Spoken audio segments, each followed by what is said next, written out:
রাজ্যবাসীর উদ্দেশ্যে আর কি বলা, সবকিছু যখন ডুপ্লিকেট, আর ডিম ডুপ্লিকেট হইতে অসুবিধা কিতে আছে, যা আছে সবই তো ডুপ্লিকেট।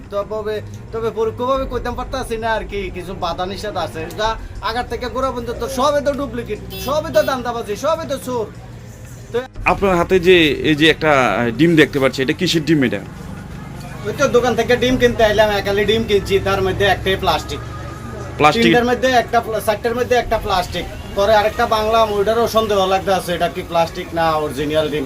কিভাবে বুঝছেন এটা যে প্লাস্টিক? আরে ডিম যদি ভাঙা হয় তাহলে গন্ধ 7 দিন পর্যন্ত থাকে, যদি কোনো কেন শরীরের মধ্যে লাগে। কিন্তু আজকাল যে ডিম দেখলাম, এই ডিম তো গন্ধ বলতে কোনো কিছু নাই, প্লাস্টিক খুললে দেখা যাইতে আছে পুরো প্লাস্টিকের মতো চুপসা যাইতে আছে।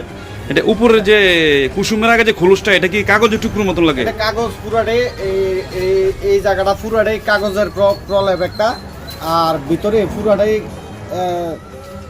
জলে ভর্তি। কুসুম না যেন হলুদ দিয়ে রাখছে এর মধ্যে, কুসুমের মধ্যে পুরো এই প্লাস্টিকের ডিম বোঝাই যাচ্ছে এটা।